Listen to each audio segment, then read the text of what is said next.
Good morning बच्चों आज हम पाइथागोरस प्रमेय समझते हैं। पाइथागोरस प्रमेय एक समकोण त्रिभुज पर लागू होता है। पाइथागोरस एक गणितज्ञ थे। उन्होंने क्या निकाला था? उन्होंने निकाला था कि किसी त्रिभुज का कर्ण पर बना हुआ वर्ग शेष दोनों भुजाएं के वर्गों का योग होता है। हमको ये प्रूव करना है कि AC का वर्ग बराबर होगा AB का वर्ग धन EC का वर्ग। यहाँ AC लिख दिया, BC का वर्ग। ठीक है, इसको हम एक गतिविधि के द्वारा, एक एक्टिविटी के द्वारा सिद्ध करने की कोशिश करते हैं। हमने ये 4 त्रिभुज, समकोण त्रिभुज बनाए, एक नाप के हैं ये। अगर हम ये लगाते हैं तो ये कागज के काट के बनाए हैं। इसकी ये एक नाप के हैं। इसकी एक आधार जिसको हम कहते हैं वो A है और लंब B है। ये मैंने लिख भी दिया है, दोनों तरफ से लिखा हुआ, ताकि इसको लगाते समय हमको समझ में आ जाए कि कौन आधार है कौन लंब है। दूसरा, एक कोण हमने ये लाल कर दिया, दूसरा पीला कर, एक पिंक कर दिया, एक पीला कर दिया, ताकि मतलब हमको समझ में आए कि ये दोनों कोण अलग अलग नाप के हैं। ठीक है, अगर इसको नापते हैं तो इनको कोणों की नाप भी अलग अलग है, थोड़ा बहुत है लेकिन अलग अलग है। अब देखते हैं कि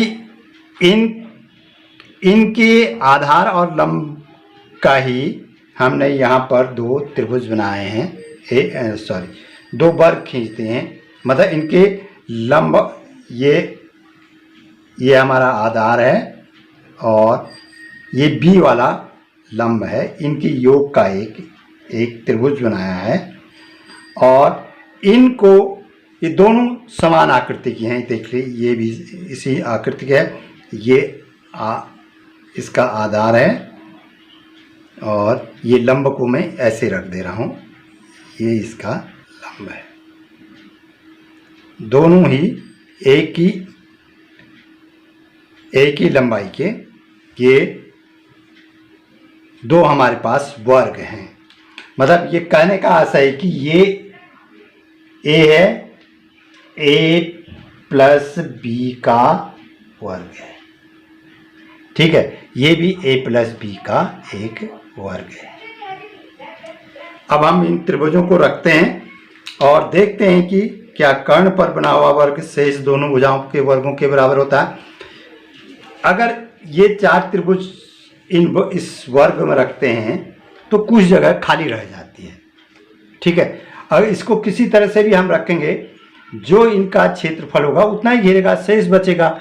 इसमें भी हम किसी दूसरी तरह से रखते हैं और जो शेष बचेगा वो इसके बराबर होना चाहिए। देखिए, अब मैंने इसको रखा, चारों को चारों कोनों में रख दिया। ये A है, ये B है। ठीक है, इसी तरह से ये A है, ये B है, ये B है।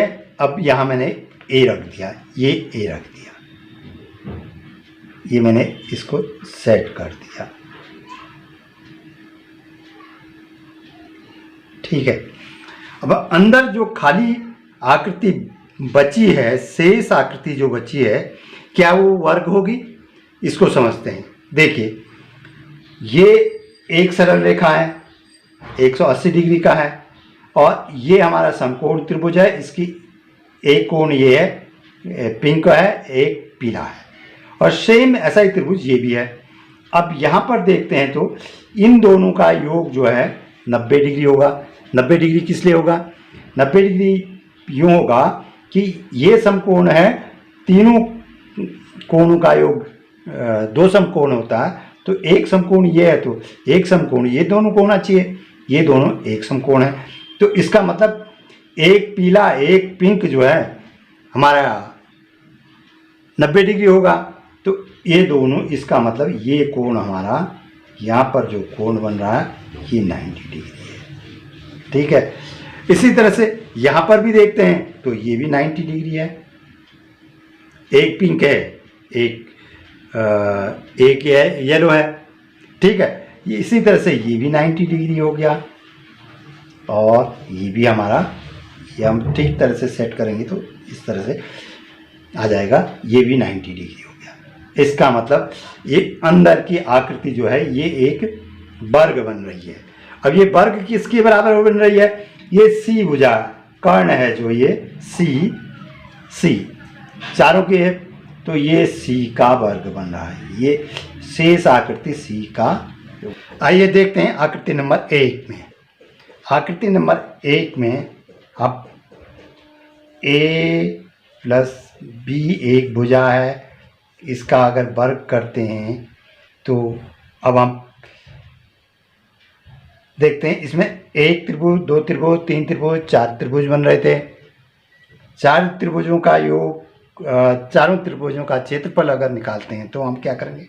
4 गुणा एक त्रिभुज का क्षेत्रफल, एक त्रिभुज का क्षेत्रफल होता ये है, आधार है ए,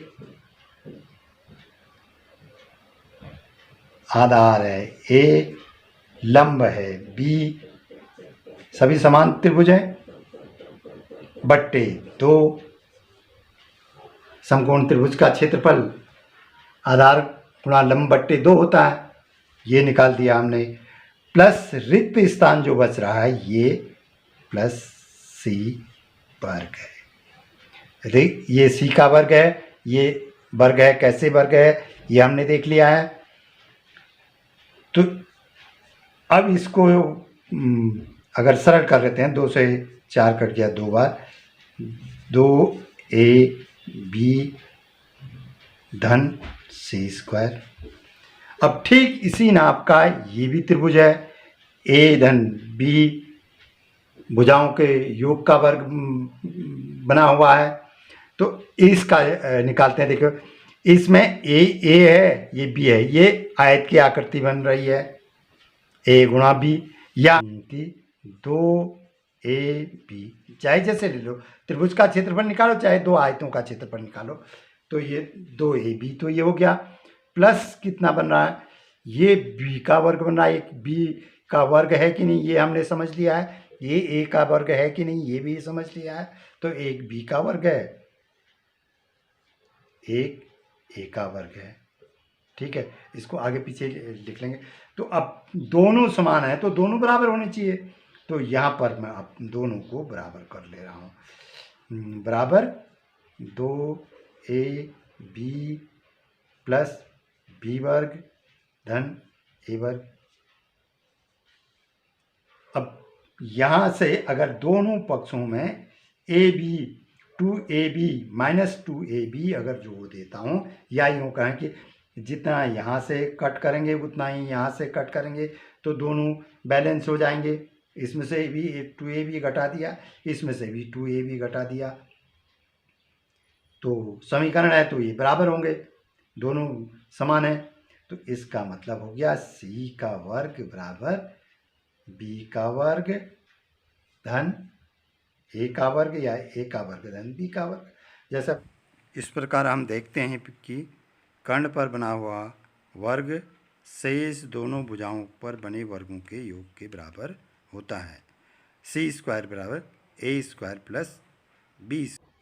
इस पर जो है सवाल किस तरह के आते हैं, या तो हमको कर्ण दिया होगा और एक भुजा दी होगी, तीसरी भुजा ज्ञात करनी होगी, या हमको आधार और लंब दिए होंगे, कर्ण ज्ञात करना होगा।